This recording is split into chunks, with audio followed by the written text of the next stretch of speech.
I would like to call our meeting to order and welcome everyone who is here.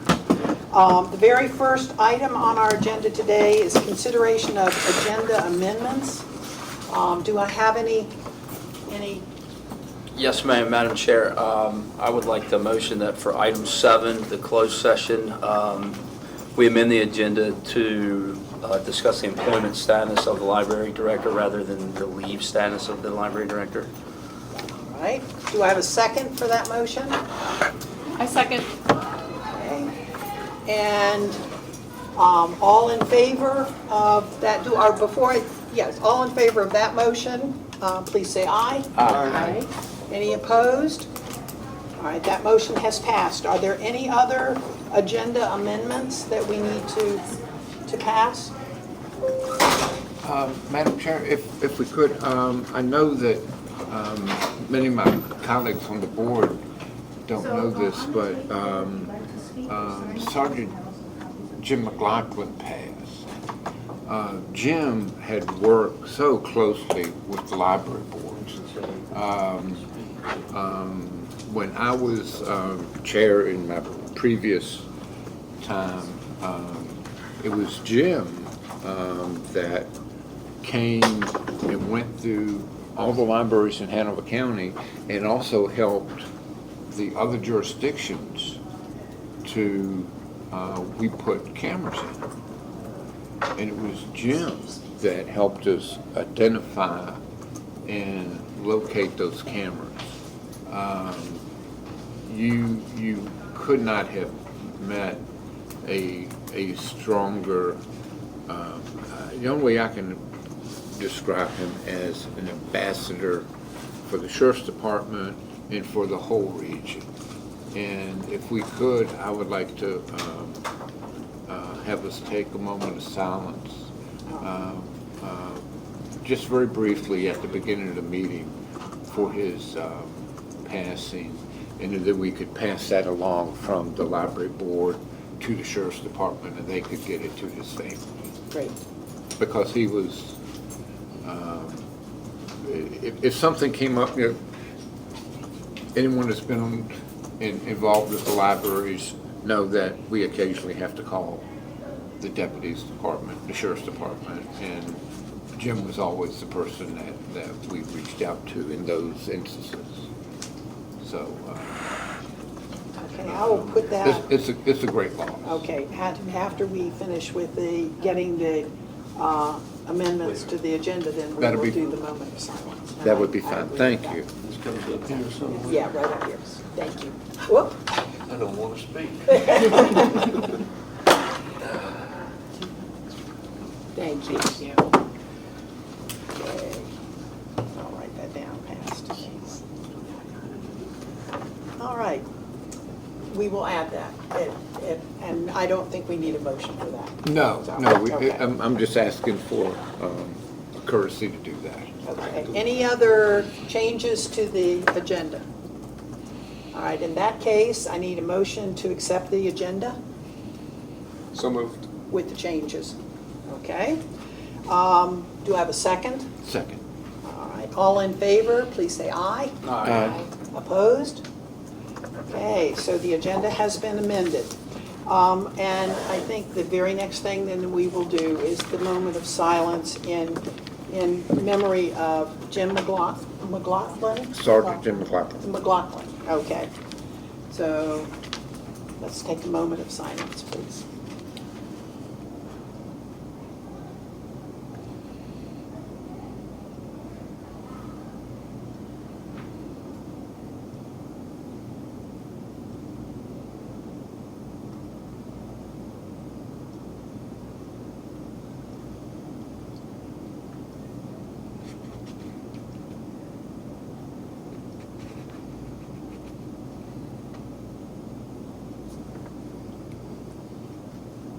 Thank you all. Thank you. Thank you, Madam Chairman and fellow colleagues. I will say, it was not, his passing was an illness. It was not in the line of duty. Just so folks know. Okay. Thank you for sharing all of Okay. that. All right, next thing on the agenda is our citizens' time. And I do want to remind our citizens that during Madam the- Chair, sorry to interrupt, did you want to, I think we skipped a line. Unless I got a different Oh, agenda. we did. Well, that's because I wrote something on top of it. Yes, before we do the citizens' time, I would like to introduce to you our acting director and our acting assistant director. Jamie Stoops has agreed to be our acting director, has already stepped into the role big time, and is doing a beautiful job, and we appreciate having you here with us. So, and she and Sharita work hand in hand together, and Sharita is our acting assistant director, and Sharita, we appreciate having you with us. You two have just stepped up to the plate big time, and we do appreciate it. Thank you. Madam Chair, may I comment? Yes. I wanted to publicly thank Ms. Stoops and Ms. Bradby both for helping us through this. Anytime there's a change of leadership at anything, good, bad, and different, it takes a lot of work to keep things moving. You guys have jumped in with both feet, and we are very appreciative. I know the community's appreciative, the libraries are very appreciative. I also wanted to thank our chair, Ms. Young, because you have spent a ton of time on a voluntary board, and you have worked seamlessly to try to work through this. So wanted you to be acknowledged publicly because you're spending a lot of time on this, and want you to know how much we appreciate it. Thank you. Yep. Thank you. I do Yes. appreciate Here, that. here. I did ask for my salary to be but 0 times 2 is still 0. You'll see it in your bone. So, thank you very much. I appreciate that. All right. Any other comments before we move on to citizens' time? I do want to remind people with the citizens' time that based on our bylaws, I'll just read you what it says. Citizens' time is an opportunity for citizens to present comments and information to the board regarding any matter within the scope of the board's authority. Any person who desires to speak will be asked to provide their name and county of residence. Citizens are expected to address the board as a whole and not as single individuals. And I will say that today, because of the length of what our agenda is going to turn into be, we are going to allot 30 minutes today for our citizens' time. Each person can have up to 3 minutes to speak. Okay, and if we run out of time for the people who want to speak, we will, if we have time at the end of the meeting, we could add it at the end of the meeting, or we can ask you to come back at the next meeting to speak. So we'll start with Jen Strozier. Jen is from Goochland. Hi, thank you, board, for having me and for having citizens' time. I've heard this board gets very curious about what citizens want from their library. I have a suggestion. Stand outside the library, have your resume handy, your educational history, list of degrees, your work experience. Ask the patrons as they enter, who would you like to collect and arrange the material in our library? Would you like a volunteer appointee of local government utilizing perhaps BookLooks, a book labeling tool created by the right-wing Moms for Liberty, to decide what is in our collection and where it is shelved? Or would you like an MLS certified librarian using time-tested and valid criteria to determine what material are in the library, what programs are available, and how they're implemented? If you'd like the former, you can sign your library card over to one of the trustees on this board. Choose wisely. They'll determine what material you or your kids have access to. If you want a book they find vile, sexualizing, pornographic, or unimportant, they'll be sure you aren't tempted by it. You'll have to walk over to a special section that everyone knows houses the books they find perverse, but don't call it censorship. I'm convinced people who use the library will want the professionals to decide what books are on the shelf and to arrange them in a way that patrons can easily find them. No one should have to ask for the special section of what the board has deemed offensive or perverse. No one should have to declare themselves a sexual deviant when they check out YA fiction or a beach read. Your 17-year-old shouldn't have to embarrass themselves by asking, where's the latest novel featuring a queer kid, a person struggling with suicide, or a graphic novel about the Holocaust? I've let my friends in Goochland know that you're very curious about what they want in a library and that you're concerned they don't know what services you offer or really anything about the PRL. They, parents and grandparents, educators, librarians, doctors, teachers, and judges, were perplexed. They'd like professional librarians and not appointed volunteers to determine what is in the library, what digital and paper material, what programs, etc. they can access. One of the joys of a library is to wander the stacks. I can walk into any library, head for the fiction section, and easily find my favorite author. In the process, I'll see other interesting book jackets, maybe pick up an author I haven't read, find something new. Likewise with nonfiction, I can use the Dewey Decimal System to browse. The idea that volunteers appointed by local government, neither with any experience in library services, would try to improve on the Dewey Decimal System by inserting their personal views, biases, and religious beliefs is laughable and sad and pathetic. You should stop. Let librarians do their job, let parents do their job, stop interfering with the very private choice of what we read and how we use our library, paid for by our tax dollars. Thank you. Thank you. All right. Next is Peggy Lavender from Hanover.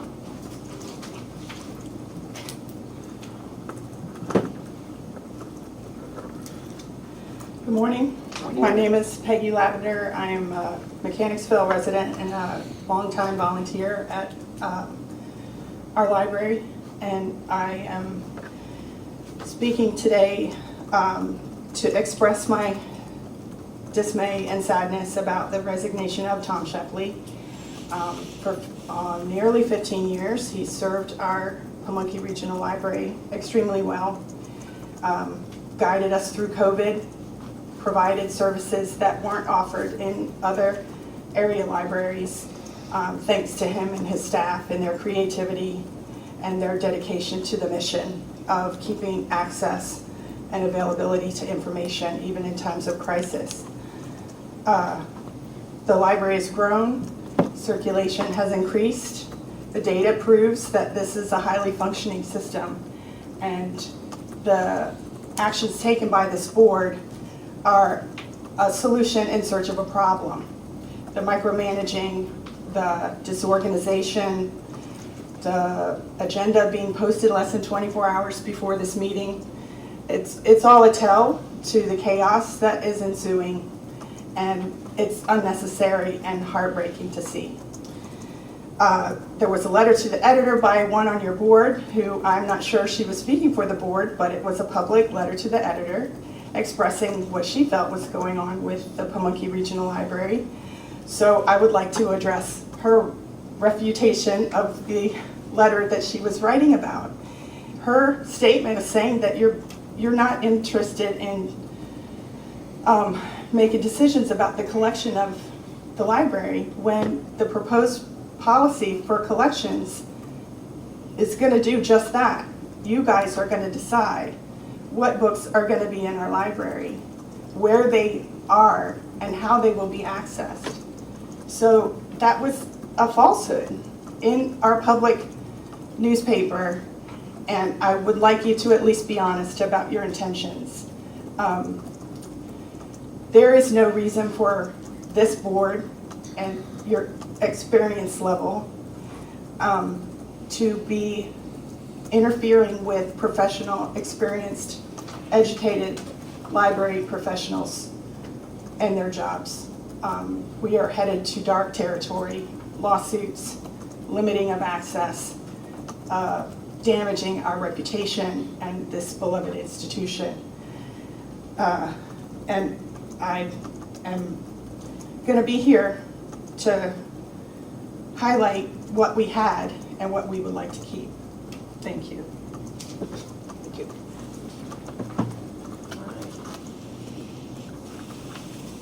Our next speaker is Cleo Raymer.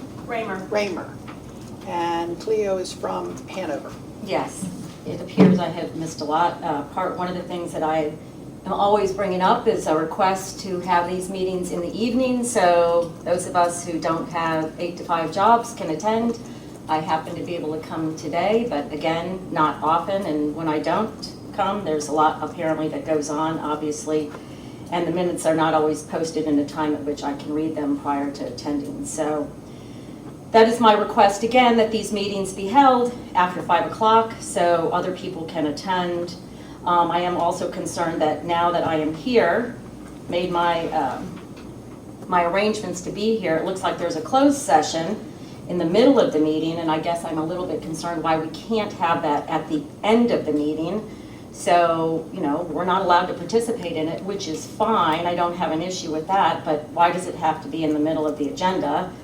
When again, some of us have made a lot of, extraordinary attempts to be here, so that's the other thing. And then the other thing that I have recently heard is that there are some departures from the board, and I was wondering, is there an announcement on how you go about accepting applications for candidates? Who can apply? When will those decisions be made? How are they made, etc.?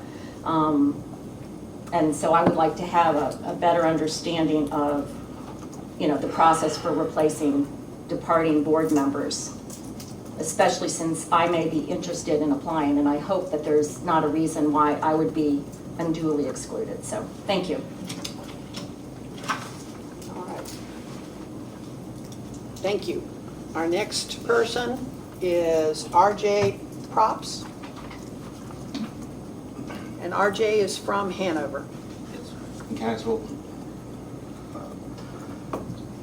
Once again, I was also kind of surprised about the changes to the meeting and everything for today, and so I'm kind of unprepared for some of the stuff. But my main thing was, one, I want to thank all the librarians and all of our members of that work in them to keep them up to par and try and fight for it to stay that way. There was a thing when we had the voting as a citizen on the appointment and the placement of the school board. And one of the things that was seemed to be assured was that anything that was pulled, banned, or blocked, or any which way from the schools would be easily available if they walked across the street to a library. And going online and seeing some of this, the lists that have been put out, and cross-referencing to some lists and such, I have not been able to find some of them easily accessible. And some of them not accessible at all that have been put on this list. I don't have the full list. It's been a little while since I don't know if anything has changed, but that's something I really think that that board should be informing you and putting forward to, okay, this one is not going to be available here. You need to have it in these locations so that we can keep our promise to the citizens about availability of all this material. And that's all. Thank you very much. Thank you. Right. Next person is Reggie Vaughn, and Reggie is from Goochland.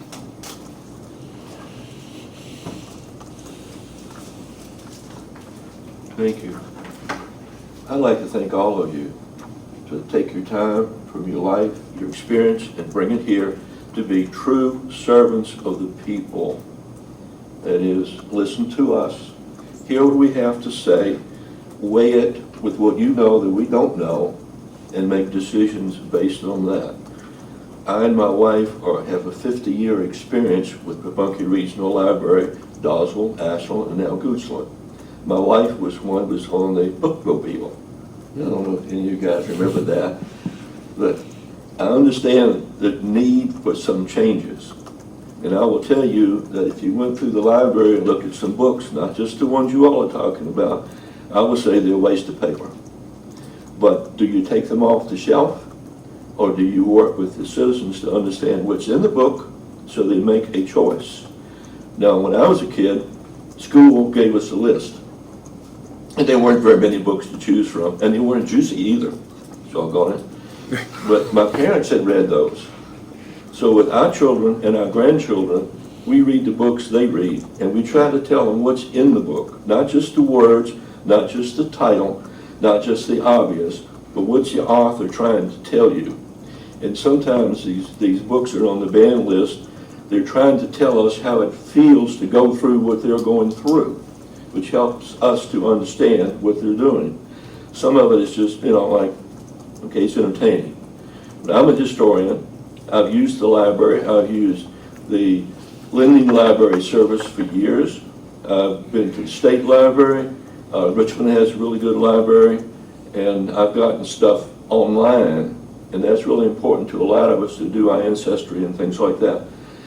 But I know the decisions you're making are not easy.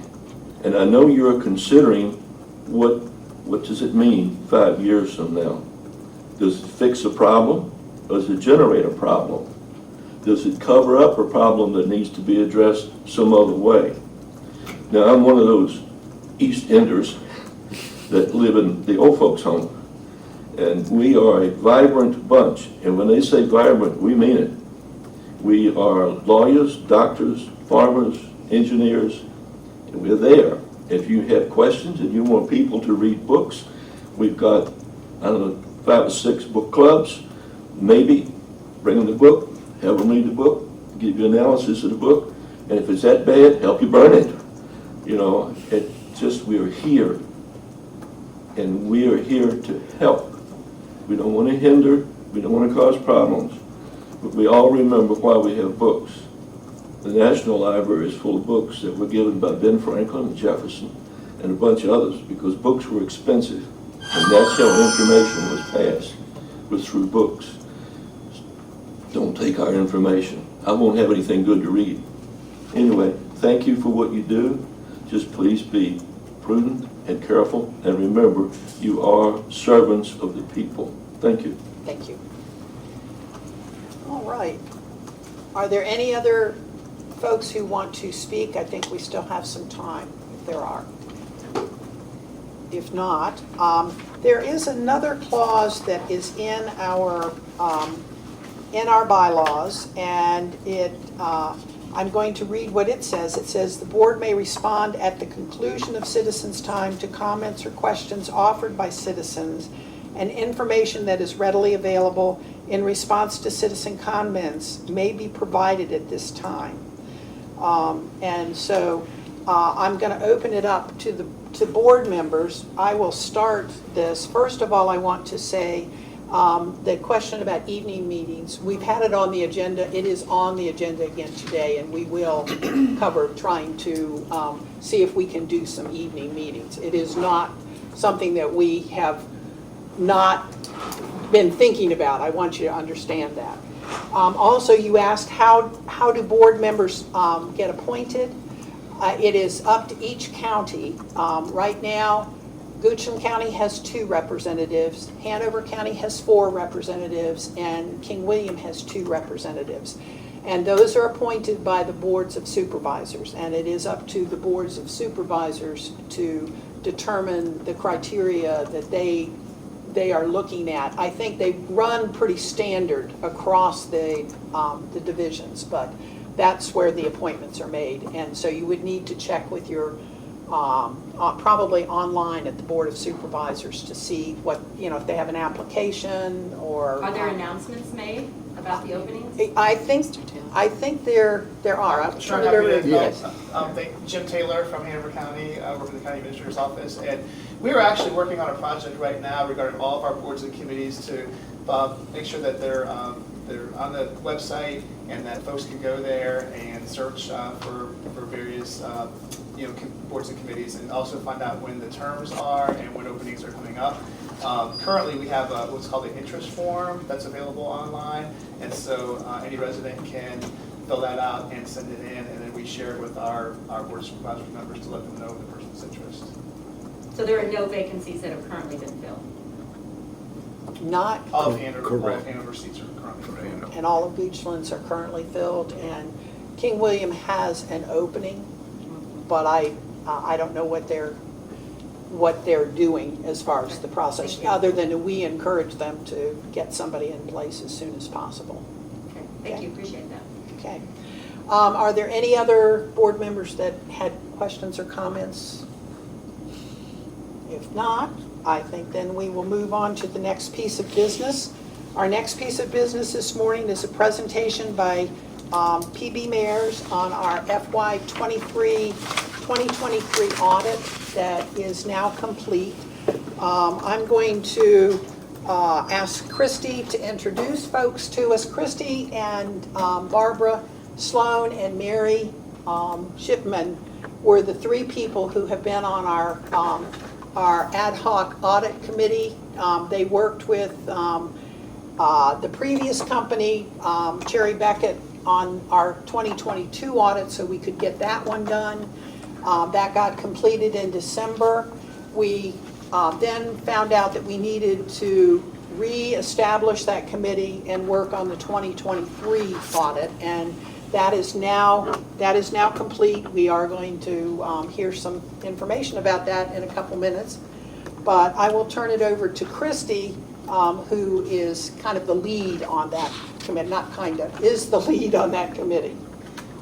Okay, great. I want to introduce Becky Hendrick and Andrea Nichols. Until this morning, I had only seen them on a screen, so it's great to see them in person.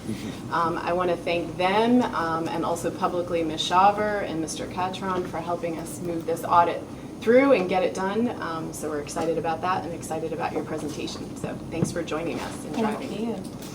Good morning, everybody. Good morning. And as you all know, because it was just summarized, this is our first year serving as your audit firm. So we are pleased to be able to present to you a brief summary of our fiscal year 2023 audit results. So we'll go ahead and dive right in. So overall audit results. We have issued unmodified opinions on the basic financial statements of the library. So an unmodified opinion is a clean opinion, and that is the best opinion that we as auditors can issue. We did have an emphasis on matter in your audit opinion for restatements to beginning balances to correct prior year misstatements. So during our audit procedures this year, we identified 2 errors in the beginning balances that we were auditing, both related to capital assets. So if you recall, in fiscal year 2022, the library had to adopt a new governmental accounting standard that was related to leases. And so we had to pull lease assets onto your balance sheet. We did identify one lease that had an error in it that we wanted to go ahead and correct in order for it to be right going forward. But the bigger issue that we identified is that previously the library's collection had never been brought onto the balance sheet. The Governmental Accounting Standards Board sets the rules, the accounting rules for your library, speaks specifically to when you have a library, how important it is to pull that asset on. So that meant that we ended up pulling on an asset that was over $2 million onto your balance sheet for your collection. I do think that that did impact some of the timing and kind of slowed us down a little bit, although we were experiencing delays prior to even being able to audit capital assets. What that ended up resulting is when you have a restatement that is due to an error in prior years, you have an automatic material weakness. So in the back of your financial statements is the compliance section in our report. So we are reporting a material weakness in financial reporting that's related to the material audit adjustments that we identified during the audit, as well as related to the timing of closing your fiscal year end records and the availability of documentation to us to be able to actually conduct the audit. So that's what that is related to. As mentioned, we did experience significant delays in trying to complete our audit work. But I also want to say, once this ad hoc audit committee started meeting with us, we had weekly meetings. Hanover County was involved as a fiscal agent. We felt very supported as your auditors to be able to move the mark and to make progress in getting our audit work done. So we saw a really big change in, I think, the momentum of getting our testing work done. And we do have a new plan in place for fiscal year 2024 that we are very hopeful is going to work well, and we will get back to timely audits. Andrea's going to speak to that in a few minutes.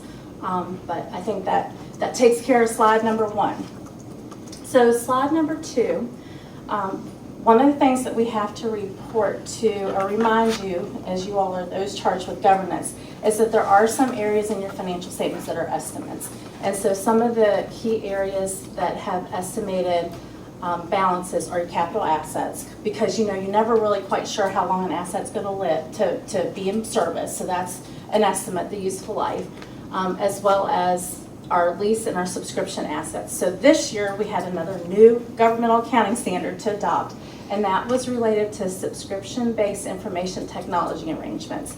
The accounting's very similar to leases. We had to pull those assets onto the books. But when you're doing that, you're having to make assumptions. about discount rates, about, again, useful lives and those types of things.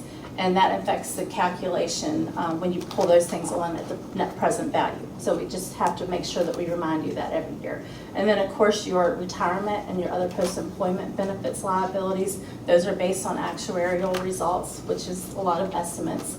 And then your investments, which are based on fair value, and that can fluctuate certainly. Okay, next slide, please. I already mentioned that we had to implement GASB 96. In it, what you have as far as handouts is you do have the actual financial statements, but you also have our other document, which is report to the library board. In this lists a lot of required audit communications that were required by professional standards to report to you. And one of those is that we have to point out to you any material audit adjustments that we identify during the year. So there is a schedule in this report if you want to refer to it, and if you have any questions, let us know. But that's in here. But our big ones were, again, in the area of capital assets. And I think if you flip back to your fiscal year 2022 audit report, your predecessor audit firm also had a finding related to capital assets. So that's an area that we know is just riskier. Hopefully, now that I think you have an outsourced accountant helping you, that'll be something that we'll see improvements on as we go forward. The last bullet point talks about adjustments. If we were to propose on any adjustments, and library management would say, nope, we're not going to make those. If they were immaterial, we would still have to point that out to you. If they were material, we would have to dig our heels in, and there would be a finding related to that. We didn't have any of that here. And then, Andrea, I think you're going to take the remaining slides that talks a little bit more about those required audit communications that I just mentioned. In this report to the library board at the end, we did issue a separate management letter. The items that are in that management letter are some of the what we consider immaterial findings, but they're things that we want to point out to you that we think are just areas that need some focus and some work going forward. If they would be material, they would be in the back of your financial statement combined section. All right, Andrea. Certainly. So the next few slides, what we have done is the small, thin document that you have, we've essentially distilled that into a chart for easy reference and easier understandability. So the required audit communications that we need to share with you, we need to share the auditor's responsibility with regards to the financial statement audit, and you can see our responsibility there. Overview of the planned scope and timing, and we have those communications recorded there. I can also, this is probably a good spot to share our plan for 24. So I can assure you we're well underway with planning for 24. We have a couple different phases of the audit. We have the preliminary planning phase, and then we have the final fieldwork phase where we dig into your actual numbers. The preliminary planning phase we have scheduled for the week of July 8th. We've already reached out to schedule internal control walkthroughs, meetings, documents prepared by library staff that we need. That's all well underway, and we're making good progress on that. Then final fieldwork is scheduled for the week of September 9th. And the motivation this year was to pull that earlier into the year so that if any delays happen, we have some buffer and we're not running right up against the state deadline. And then just to remind everyone, for authorities, boards, and commissions, the Virginia Auditor of Public Accounts deadline is 5 months after year end, which for you would be November 30th. Then accounting policies and practice. You can see here various other communication that we're required to report to you. Significant accounting policies, significant unusual transactions, things like that. So I think we're good for this slide. Okay, and here, those areas on the previous slide that were bullet pointed, here's where we deep dive into those just a little bit more. Disagreements with management, we had none. If we did have any, this would be where we would report that to you. Consultation with other accountants, we're not aware of any. Significant issues, none. Significant difficulties, as Betsy has mentioned before, we did have significant delays in obtaining supporting documentation during the audit. Part of that was impacted by the library collection issue, but there was a substantial portion that was not impacted by that was external to that. Difficult or contentious matters, none. And then certain written communications between management and our firm. Included in the small document that you have is a copy of the arrangement letter and management's representation letter. Okay, I think we're good for the next one. Continuing down the list, auditor's judgment about the quality of the accounting principles. We said that management employs an appropriate level of conservatism in applying accounting principles. Fraud and illegal acts. Inquiry about the board about their knowledge of significant fraud or legal acts. Shared responsibilities for independence, AICPA and GAO. We're not aware of anything that would impair independence. And then management letter, a separate management letter is issued with suggestions and comments for the library to consider. That is included in the small document that you have, the report to the board. And I won't go over every point in detail, but I will say the points at the end, those are the upcoming GASB standards for future years, just to make you aware. And then the points at the beginning of the letter, those are findings that we consider to be significant enough to report to you to make you aware, but they're not material enough for inclusion in the financial statement document. So the first is related to IT. The second is related to capital asset policies, just making that consistent with your actual practice. And then the third is a deeper dive into the timing and more information about the Auditor of Public Accounts deadline and how that deadline was not missed. And again, just to reiterate, the deadline for fiscal year 24 would be November 30th, 2024. It's our hope and our goal that all of the work that we're doing to coordinate logistics and move it earlier into the year, that we would be finished significantly before November 30th if all goes well, but November 30th would be the state deadline. Okay, next one, please. And that's it for me. I did not go over any specific numbers in your financial statements because I know you're getting ready to close another fiscal year. But I will point out note 13, the footnote note 13, is the one that summarizes the restatement that I mentioned, and that's also addressed in the opinion. We're happy to talk about any numbers if there's numbers that you would like to go over, but we felt like it was more important to touch on these items. Can you point me to that, please? Where the note you're just referencing, Yes, where would I absolutely. find that? The note is note 13. Which, We're in the actual audit book, right? that's our book.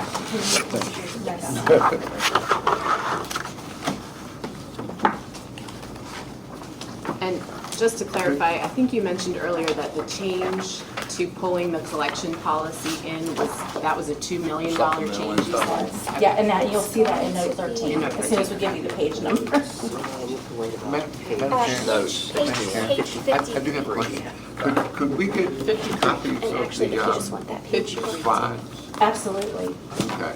Definitely. That would be helpful. Did you get the page number? Thank you. Did you want to slide? I did. Okay. Did you tell them? We do have. The page number is Huh? page Jamie 53, can get it. if anyone Okay, wants to turn to okay. note 13. Thank you, James. So that details out the restatement. Andrea just reminded me, one thing that we did want to point out, on page 12 is your general fund balance sheet.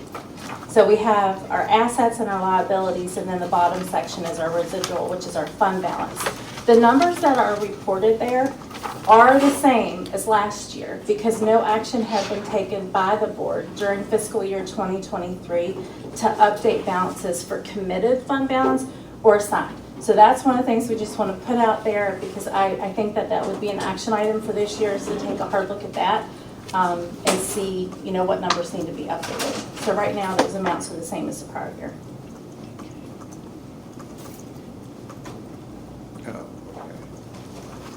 Also, and Andrea touched on this with our fiscal year 2024 plan, I know I'm kind of skipping all over the place. It's our understanding that the ad hoc audit committee, we're going to continue to have monthly meetings, which we think is a great idea. We can continue to provide updates on milestones and really kind of formalize target dates to make sure that we stay on track with our audit plan for this year. Correct, and the first of those meetings is this Friday, the 28th of June, and Mr. Taylor has added Ms. Stoops to be a member of that audit committee, so she will be there. Any other questions for us? So at the last board meeting, we voted as a board to have PB Mayors put together the financial statements for us in FY24. From your perspective, is there anything that needs to be changed in the contract to make that happen, or is that just a part of the extra services that we could obtain based on, I think you had some hourly billing things, yeah. We're okay, because Okay. we built in those hourly rates in the signed contract. From our perspective, we're okay with. Okay, with so what- nothing needs to be done with the contract overall. Okay, great. Any other questions? I'd just like to make a statement. This is my first year on this board, and I really am pleased to see where this board is now and where you are now, and the system is now, in order to get our audit back on track. I mean, it's really a burden to carry something that is that late into getting it now into a more forward-looking position. I really thank you for that. Thank the board for doing that. And we appreciate the board engagement. We also appreciate the respective counties and their engagement and the support that we've had in the conversations in our meetings, because we can tell everybody's been engaged and committed in the process. So we will look forward to seeing you then, before the end of this year, to deliver FY 2024's audit report. I have one comment. Okay. And I wanted to say thank you very much. You inherited a mess, and you handled it with grace and respect. And you also were very generous, because we experienced significant overages, which were not your fault, and you were willing to share that expense with us as a goodwill gesture with being on board with us for the first time. And I just want you to know that that is not lost on us, that we greatly appreciated all your efforts and your professional attitude, and thank you. And we look forward to working with you for the next one. We're looking forward to it too, and we appreciate those comments. Thank you. Thank you very much. Thank you all. We appreciate all the work that you all the work that our committee, all the work that Hanover has put into this, and we're thrilled that we're at this stage now. Thank you. Thank you all. All right. The next item on our agenda is to approve the approval of the FY 2025 budget. You all have a handout that was sent to you.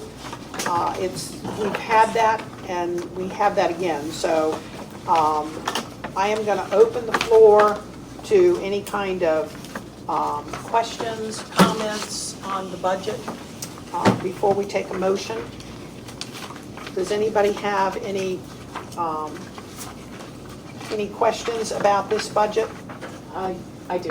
Okay.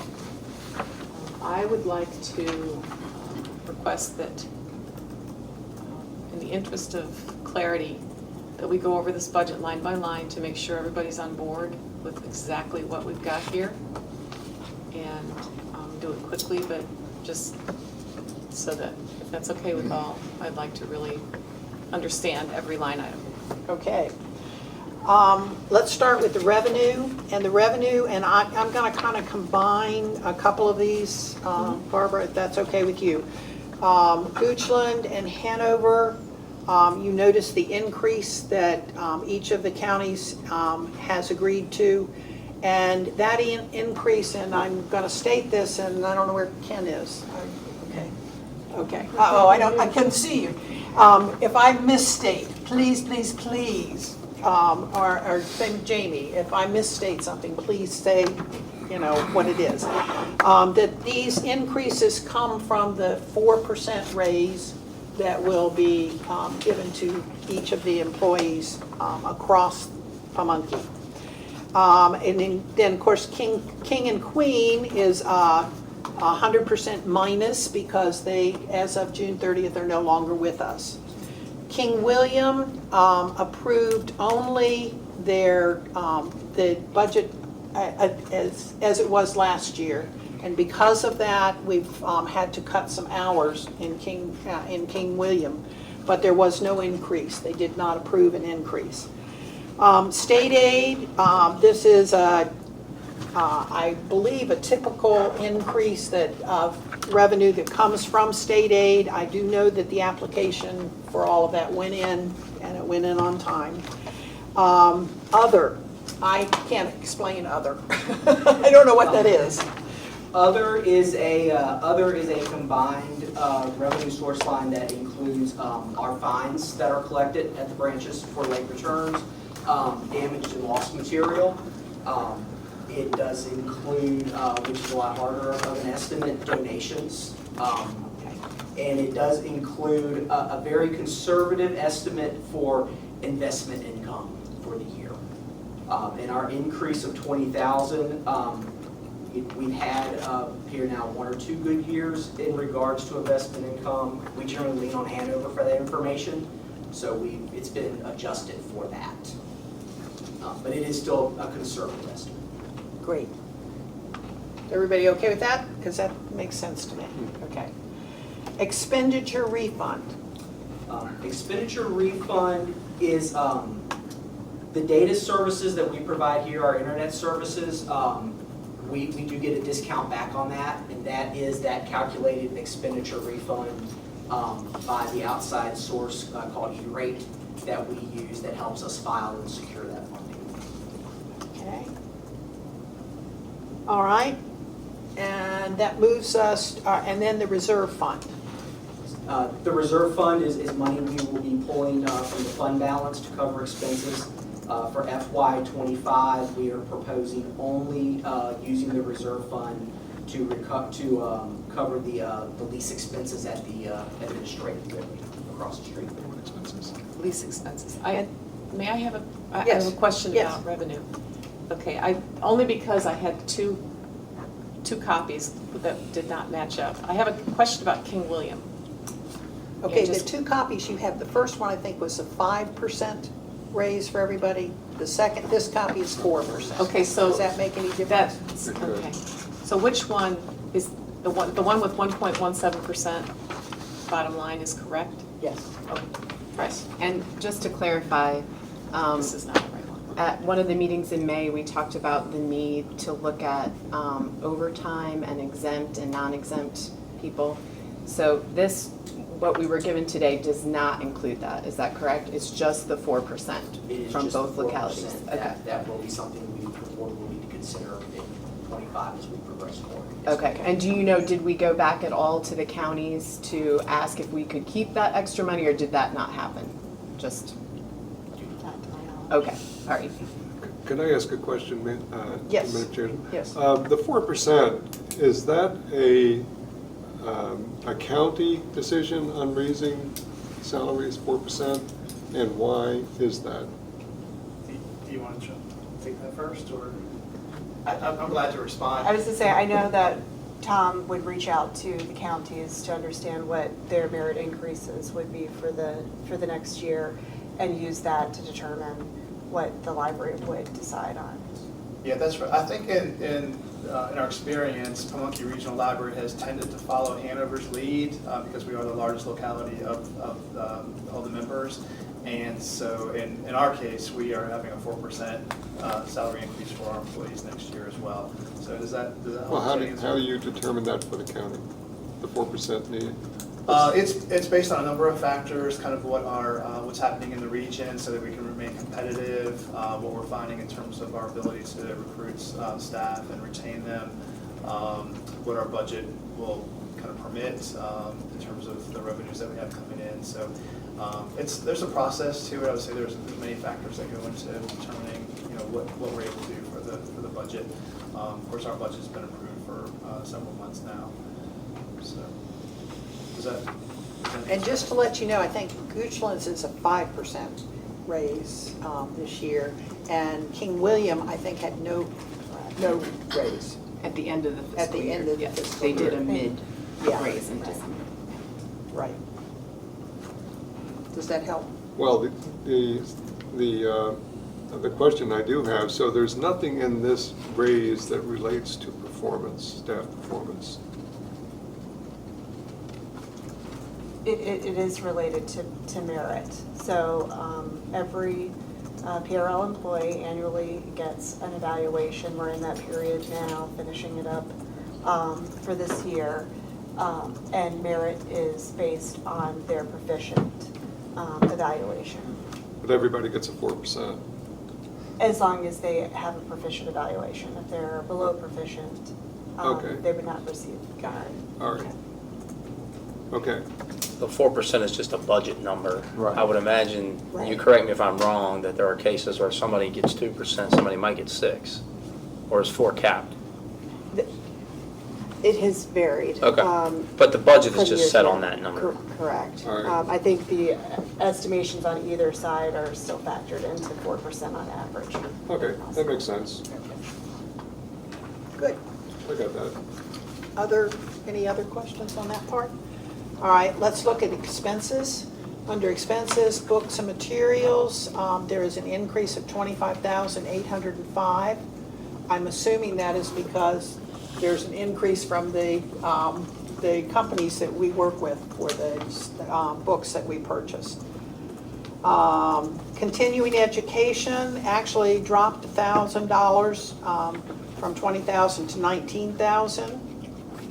I'm assuming, again, it depends on what we are looking at as far as expenses for conferences and training. So, okay. Contractual, we are going from $208,500 to $223,000, which is an increase of $14,500. Are we adding? I mean, yeah, we zero balance our contractual obligations every year to look at new contractual obligations.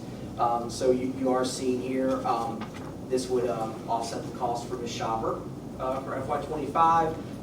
We're looking at, merchant service fees, the abilities to accept, credit cards and stuff. Vendors, they charge us back for that. So yeah, we zero balance and go back through the contractual to get a handle on that every year. But yeah, we have vendor increases in this case, so we are seeing that. And this includes the PB Mayor's financial statement piece as well? Yes. Yeah. Great. Okay, good. Okay, equipment is staying the same. Insurance actually went down, and I'm assuming that was because King and Queen left? That was my assumption. Yes, because of King and Queen left. Not in my house. I think we'll probably still be a little off on that here as we go. But yes, that was when we start to develop the budget back in October to present and take to the localities. That's what we work on. Great. Okay, then rent, is this the rent for the clock tower? This is the rent. The reduction in this rent is due to Hanover opening their new facility in Mount Hillier. Mount Gotcha. Hillier is currently a rented facility. That's right, So I had forgotten hopefully about that will one. end this year. Great. And it's a reduction of $29,976. I'm just adding that so people hear that. Salaries and benefits, it has gone up from the $4,279,595 to $4,342,911, which is an increase of $63,316. This does also take into account the fact that we do have reduction in hours, which is mainly your savings are coming from personnel for those at King William County. So the 63 doesn't balance out to the 4%, but that's because we've got offsetting changes now as well. Right. But this does cover us as we move into 25. All of our employees, the idea of a 4% merit, and including those positions we have vacant. Great, okay.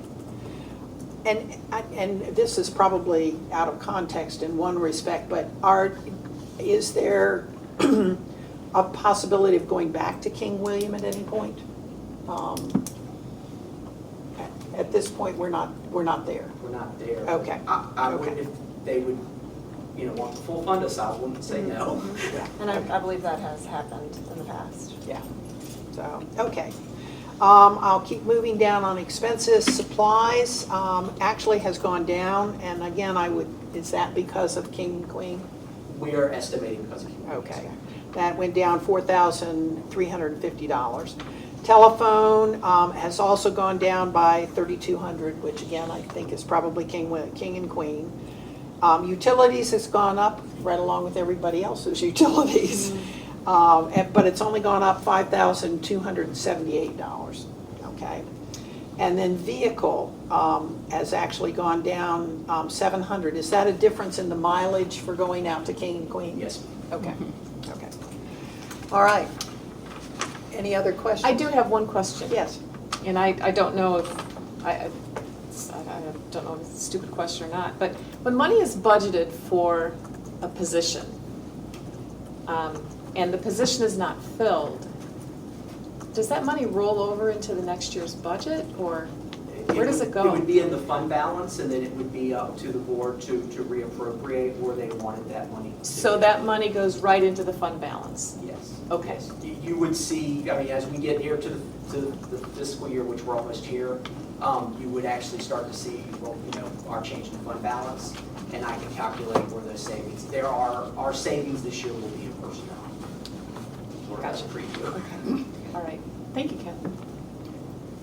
Okay, nothing like putting you on the spot, but thank you very much. I appreciate your help with this. Are there any other questions before I call for a motion to adopt this budget?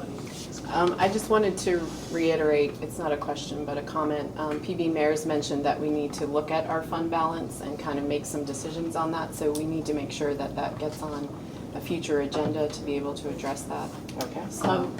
May I piggyback onto that? Last meeting, I produced a draft of a report, a fund balance report with a lot more detail that I would like to revisit at the appropriate time for more scrutiny to see if that is indeed something that would be helpful, certainly to all of us, to understand the fund balance better, where the money comes from, where the money goes. And so I would like to make sure that we get that as a part of the discussion. It was on the agenda for this Yeah. month, and because of where we are right now, we totally ended up understand. taking it off. But we I will, understand. that definitely will come back on, yes. So this doesn't have anything to do with the FY25 budget, this question, but I want to make sure we get it while Betsy and Andrea are still here. One of the things they mentioned at our last meeting is before the end of June that we really need to kind of shore up our accounts before they close. So is that something that you feel comfortable doing? Do you need support to do that? We are in the process right now of posting our AP to keep it current. I mean, we will have an accrual period here into July, things like payroll, accrued AP and stuff like that. But we are on our way. I mean, I've got estimates already on a fund balance that we've worked through. So, we are on our way to be able to present and move forward in the board's input so we can have a fund balance for FY24. Okay, and beyond fund balance, my understanding at the last audit meeting was that there were some other concerns about not going into, I don't remember the exact term, but some kind of deficit, like a virtual deficit. Do you have any concerns about that with where we're at for the next year, or? Yeah, because right now, when you look at your balance sheet, you'll see a negative unassigned fund balance. Right. And so that's why we really need you to take a look at fund balance in total. What Okay. are your commitments? What do you want your assignments to be? And you really want to try to avoid that deficit unassigned, is what our recommendation is. Okay. From a best practice. You don't want to assign more fund balance than what you really have, and what you're seeing right now with that negative is that's what's happening. The unassigned deficit, okay. Thank you. That helps. Any other questions or comments on the budget? If not, then I will call for a motion for us to adopt this budget. Madam Chair, I make a motion to approve the budget for FY 2025 as presented in the meeting today. Great. Do I have a second to that motion? Okay, Bob has seconded. All right, any other comments before we All right, in that case, all who approve this, please say aye. Aye. All opposed? All right, the budget has passed, okay? All right. The next thing on our agenda is that we need to go into closed session. We hope that this closed session should not last more than probably a half an hour to 45 minutes. That's our goal. But I need a motion for us to go into closed session. Ryan? Madam Chair, I move the Library Board of Trustees go into closed session pursuant to subdivision A1 of section 2.2-3711 of the Code of Virginia to discuss the employment status of the library director. All right. Do I have a second for that motion? Second. All right, and this requires us to do a roll call vote. So, do you want me to call names? Sure. Okay, Barbara? Yes. Okay, Bob? Yes. Christie? Yes. Me, yes. Joe? Oh, yes. Ryan? Yes. All right. The motion has passed. Okay. All right. So what we are going to do, we are going to do the closed session in this room.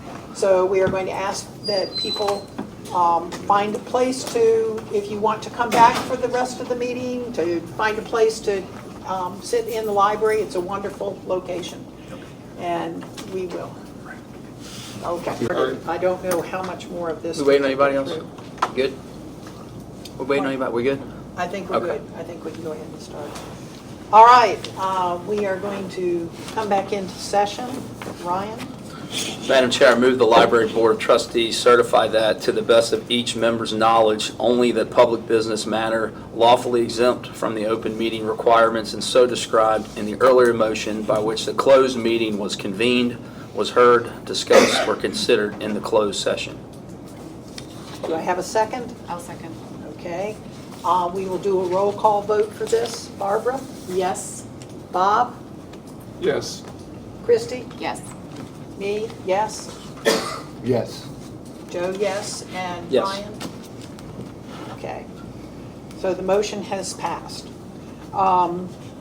We are going to move on. We have another meeting that is coming up in 10 minutes, so we're going to.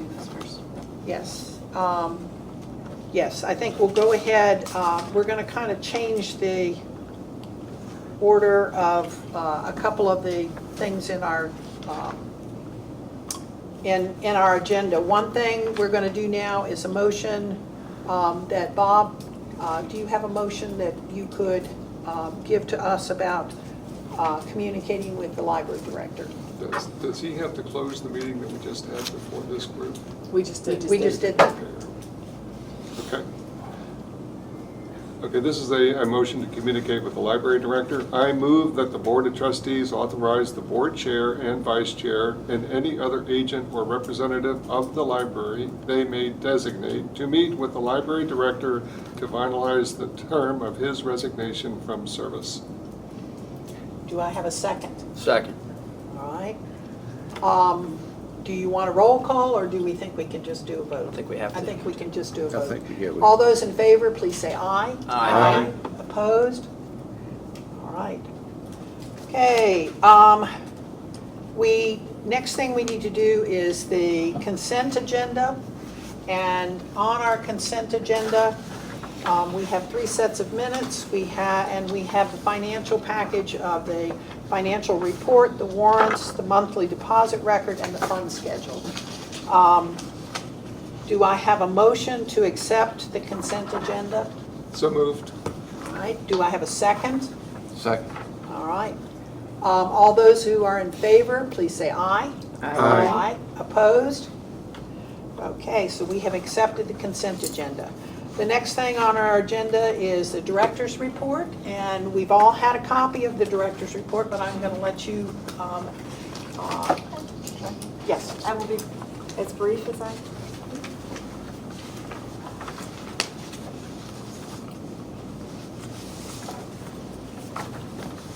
Madam Chair, members of the board, I want to thank you for the opportunity to serve the library in this capacity. Sharita and I will do everything we can to make this a seamless transition for our customers and our staff. I pulled some just highlights because I did provide the written report to save time. If anybody's interested, that is available on the website as well. We've had a really strong start to our summer reading program. As of Monday, over 4,500 registrations, over 14,000 books have been logged and read. It's just a reminder, SRP is available to all ages, so if you've not signed up, I'm sure Kate and her staff here at Mechanicsville would be happy to help you with that. We've got a very strong slate of programs for the summer planned. We've got 5 system-wide programs, a variety of branch programs. That brings us back to really pre-pandemic summer programming, so we're very excited to be able to offer that. We had over 500 customers come to our first program, which was the amazing Mr. V, who's a magician. So that is great. We're wrapping up annual evaluations right now. Managers and library admin are meeting with staff to provide the feedback for that. We've added 2 new branch managers, sort of. One new to us, one that is a promotion. Our youth services librarian at Ashland has been promoted to branch manager, and Heather Morey is new to us, and she's started at Atlee.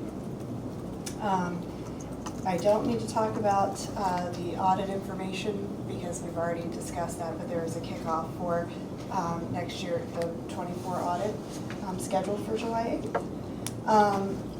We are preparing for July 1st with a reduction in open hours at Upper King William Branch and West Point branches, and have posted those hours in the branch and on our website for our customers.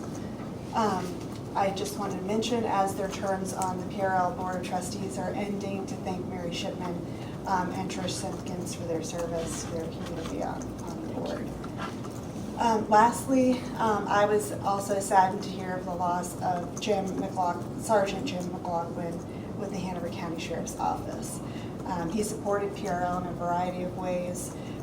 He hosted Hanover County Citizens Academies here in various branches. He assisted with the partnership with Walmart to provide bike locks for the Mechanicsville branch when we opened. He had helped us with staff training for all of for safety in the library. He arrested me a couple of times for a charity fundraiser, for the Muscular Dystrophy Association. But he was always available to help when we asked him and for advice from law enforcement. So he will definitely be missed. That's all I have, unless there are any questions. I just have to say. And he swore he would cuff me at any moment. Oh. That one's fun. It was a charity event. I just am going to reiterate what we said before. You all have stepped up to the plate beautifully, and we appreciate everything that you are doing to help keep us moving forward. So we appreciate that. Thank you. Thank you. All right, council update. I think we will. Okay, good. Okay, council update. Ellen, is there anything that you need to add? No, ma'am. Okay, thank you. Standing committee reports. I have asked Barbara to step in as temporary chair of the finance committee just to keep us rolling with the finance committee. And do you have any, I would just like to make a request that we cancel the July 2nd meeting and have our next meeting, the scheduled meeting of September 3rd. Okay. Just in view of everything that's been going on, there's been so much. And that will give us time to fully prepare and educate ourselves for a good, strong financial committee meeting on September 3rd. Plus, we need new members, so we have to. Which we will work on. We will get some new members. Right, Bob? Absolutely. So, okay, so September 3rd, July is off the schedule. So that's it. Thank you. All right. Personnel, Brian? No, ma'am. Okay. Long Range Planning Committee, we did meet and we started working on a schedule, a timeline for the development of the long range plan. We will be meeting again in July, so I'm going to leave it at that. And then Audit Committee, think we've covered everything. I think we have too. Good. All right. We are ready to move on to old business. King and Queen County. Madam Chair, could, Yes. as you may recall, we're getting smaller and smaller as a board. As you recall, I spoke to you that I wasn't appointed to a committee, which is required by our bylaws. By our bylaws, we will get you on a committee this time. You won't get away with it. Okay. I can assure you, you will not get away even with though it. I wasn't appointed either initially, And I just so had- you don't feel left out. Okay. I was also not put on a committee initially. So, Okay, yeah, and don't even feel though I left do out. have some items coming up that may require some times that I may not be able to attend, maybe the Long Range Plan Committee would be a nice one for me to be on, if they would have me. Well, we'll see. Okay. We'll see. We'll have you, Joe. All right. No, I'm just teasing. All right, old business, King and Queen Counties departure updates, and I'm gonna turn to Jamie on that. We have completed all of our notification obligations from the MOU. I think the last of those was a notice that needed to run in the Country Courier, and that did occur on the June 19th edition of the paper. We are also, library staff is also working on customized emails to try to also reach out to the customers to make them aware of this change. It has been a lot of work behind the scenes. There are 14 zip codes in the King and Queen area that aren't unique to just King and Queen, so we really are working hard to try to get the word out about the changes to their service, and we're in the process of that now. And we have received their fourth quarter payment. So I in your report, thank you. Good. I saw that. Way to go. Did Goochland pass a resolution? Yes. Yes, they did. Yes, Okay. we did, at the last board meeting. Okay, any other questions or comments about King and Queen? All right, construction, movement, and physical issues at branches. I do have a few updates to my director's report. I had reported that there were some restroom issues at Atlee Branch. Those have been resolved. Yay. There was some damage sustained to the outside of the building. At Atlee, we believe that maybe the landscaping contractor had cracked one of the panels near the staff entrance. That's been reported to facilities, and they're aware of those issues. Mobile services, unfortunately, we had 2 vans vandalized in the parking lot at the library administration building overnight on June 8th. That was reported to the sheriff's office, and we're working with fleet services to get those repaired. Montpelier branch, kind of more positive here. Most of the furniture and all of the shelving is in the new branch. It has been delivered. There were some minor issues that needed to be addressed with the punch list, and those are, some nicks on shelving and some pieces of furniture that need to be fixed. AV equipment has been installed. Setup and training on the equipment will be completed once internet service is available there. Hit on everything for Montpelier, I think. Is there a grand opening or anything coming The up? ribbon cutting has not been announced Okay. yet. I think they're working on some of the kind of last minute items, some of the grounds and that kind of thing, but understand that it's shaping up nicely, so we're very excited about it. So since a date hasn't been announced yet, I don't think it'll be like within the next 30 days. So. Great.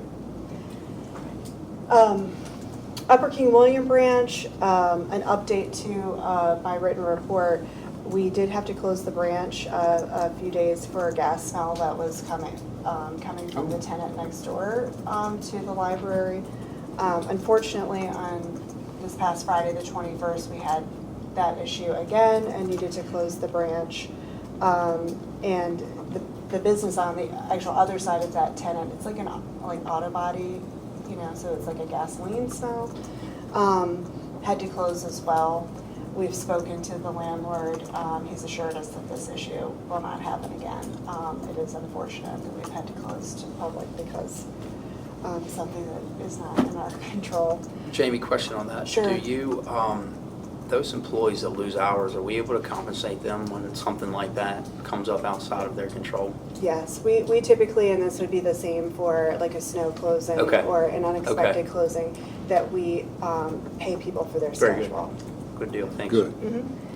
And then lastly, West Point Branch, we've got the installation of most of the AV equipment was completed on Tuesday. It includes monitors in the building and the 3 new study rooms and a display monitor in the meeting room. Customers will be able to wirelessly connect to those displays, similarly to Atlee. Staff training is expected on the AV equipment to take place in early July.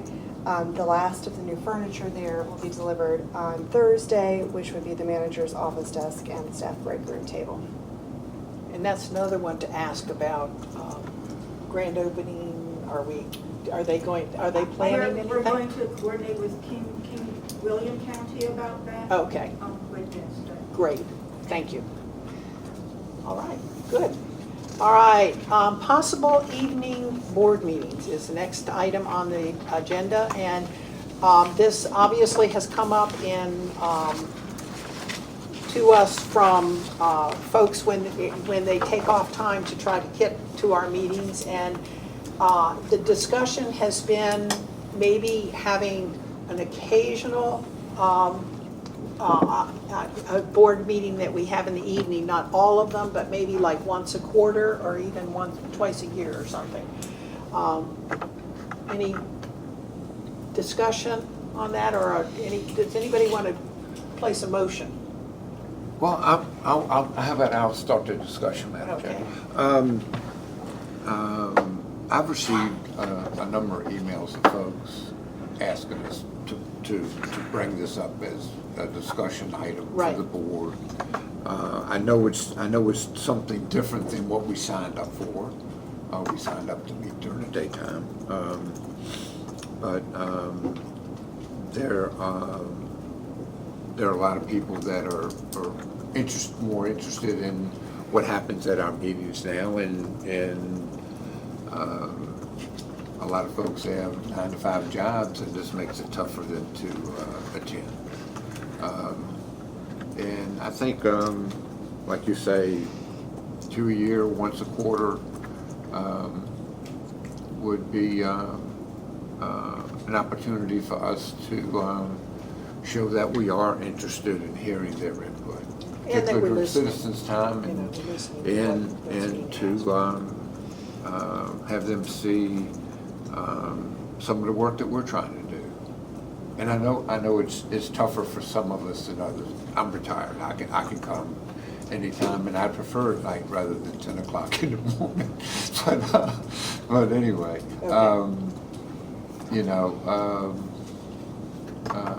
but I know it's more difficult for some of us. So I'm just open to discussion, and I would support doing once a quarter or at least twice a year. Okay, I think that, pretty much everyone would support at least a couple times a year, if Right. not, and so I think what we're talking about maybe is more, how often would we do this? I don't know. I think probably when you have small children, it's harder. Or grandchildren. Or grandchildren, Right. Or grandchildren. My grandchildren live in North Carolina, so. Yeah, mine doesn't. Yeah. It lives down the street, and my son and wife frequently say, "Hey, what are you doing today?" Why don't we give it a shot twice a year, maybe fall and spring, Okay. and then just see how it goes? Well, we need a motion, okay? Are you making a motion? I would like to make a motion that we have evening board meetings, once in the fall and once in the fall of 2024 and once in the spring of 2025, and decide in the spring of 2025 how we would like to proceed. If it goes well, maybe we need more. If it doesn't, then we'll just revisit it then. I'll second that motion. All right. Any more discussion on that? All right. And Sharita has already started working on a calendar that might have some of this on there, so. I will say, just while Yes. we're discussing it, it's different. I mean, it sounds easy, oh, it's easier at night, great, but we also have staff members that now they are spending their personal time Right. to attend board meetings, which are becoming longer and longer and longer and longer. So asking Jamie and Sharita and others to be here from 5 to 8 after they've already worked all day, that is an impact on them by If I would, we already attend Friends meetings that are routinely in the evenings. Okay. So it's just another, it's just. I'm just, Yeah, point of comment. Yeah, that's a good Well, point. and It I would affects- also like to have them start at 5 or 5:30, you know, the latest, not like a 7 o'clock start. Start early and then get out that much earlier. That would be my suggestion. All right, we Well, you have a gotta get- motion on the floor right now, and I would think- we can continue with discussion, I don't mind that, but yeah. Okay. I don't know if you want to amend the motion, or do you want to vote on the motion and then we'll, Let's, I think just starting with one in, say, October and then one in maybe March. yeah, I was gonna say October, not September, because September, if you have children in school. We got kids in school no matter what, but I say let's give it a Right. shot with Well, October, but and we got March. that's when they're having first PTA meetings and all that kind of stuff. I know from being There's married gonna to be a teacher something. for a lot of years, it's a busy time. So, all right. Any other discussion? All right, then I will call for the question. We need a second. Oh, we did not get, I thought we did I get a thought Bob second. said second. Yeah, okay. yeah, it was about, we got a second. Okay. All right, all those who are in favor, please say aye. Aye. Opposed? All right, so Great. we will start with 2, okay? Thank you all. Okay, we're moving on to new business. First thing is the audit planning calendar, and Christie, I think we covered that earlier. I think we did too. I was just gonna get it from you. Okay, we have, one of the items that was passed out to you was the next 2 meetings. We only did, Sharita only did the first 2 meetings for us, just so that we could vote on whether we were gonna do evening meetings. And you did get that. Wednesday, July 24th will be the next meeting, and then Wednesday, August 28th. We don't normally have a July meeting, and I understand that there might be people who cannot attend, but I think with where we are right now, I think we need to have a meeting on both of these months. So I think that we need to go ahead and have a motion to approve the next 2 meetings. So moved. Right here they are, What Joe. was the? Joe, here they are. What was the second one? Yeah. August 28th. Okay, do I have a second on that motion? Second? Okay. All who are in favor, please say aye. Thank you. Aye. Opposed? Oh, where are they? Okay. That's one, okay. Okay, West Point and Goochland. Two far ends. That's right. Okay, the next thing that we have on the agenda, and we will finish building Thank that calendar now that we know, like I said, Sharita's been hard at work on that one. The next thing on the agenda is a schedule of the next 2 we did that, scheduling closings for PRL for FY 2025. Jamie and Sharita have put together a list for us. I don't know if you have any comments on that? Basically consulting Hanover County's payroll calendar for their anticipated closed dates, with the exception of Tuesday, December 31st, which is New Year's Eve. That would be a date that we would be closing at many of our branches at 7, 8, or 9. So we're proposing an earlier close that day. Good, okay. And I think probably next month we will try to talk a little bit more about, we talked about trying to work out a policy for what happens when the counties change their schedule, a month before. How are we going to handle that? So this is the basic calendar, and then we'll put that on the agenda for next month. Okay. Okay? All right, I need a motion to accept this. So moved. Okay. Do I have a second? Second. All right. All who are in favor, please say aye. Aye. Any opposed? The motion has passed. Okay, library spokesperson.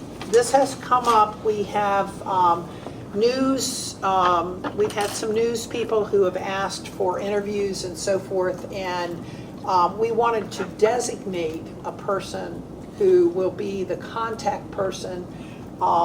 As board chair, I will work with that person, but we wanted to make sure that we have a designated person. And what we are thinking is that that person should be Jamie as our director.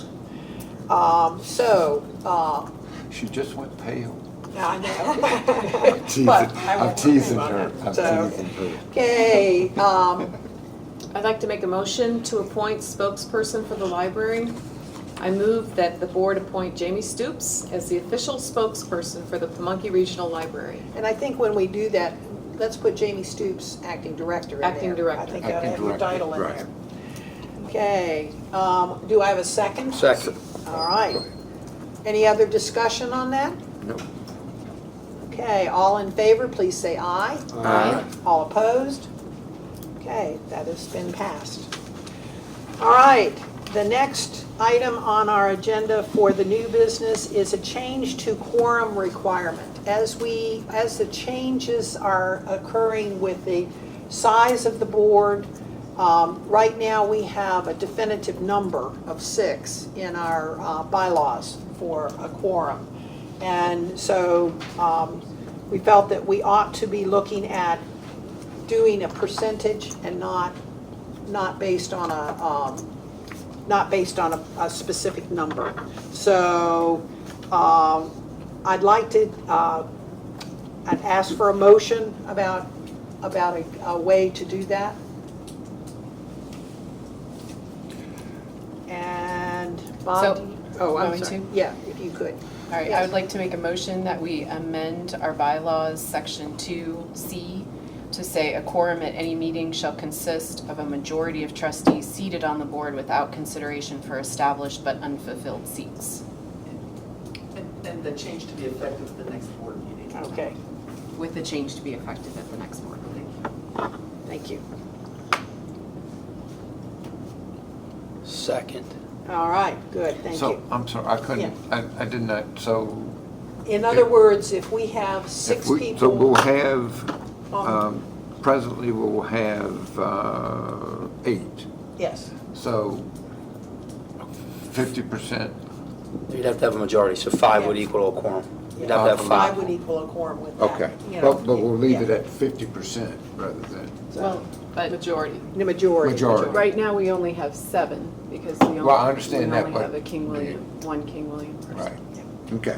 Correct? Yes. Right, that's what seated means, right? If there's a vacancy, that doesn't count towards the, That's right, you wouldn't include the empty seat in Empty your, seat, your right. overall number to get the majority. You're looking at the folks who are appointed and seated on the board. Right, okay. All right, It's fair. we have a motion and we have a second. Any other, we already had one, yeah. Okay. Any other discussion? All right, all in favor of the change, please say aye. Aye. All opposed? Okay, the motion has passed.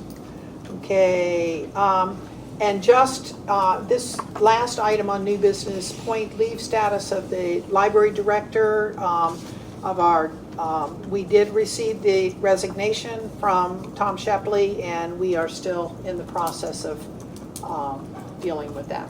So we will keep people informed as we make final decisions on that. All right, is there any other business that we need to cover in this meeting? Not hearing any at that point. Again, our next meeting is going to be July 24th, I believe was the date. Correct. Yes, at West Point Branch Library at 10 a.m. I will call for a motion to adjourn the meeting. So moved. Okay, do I have a Second.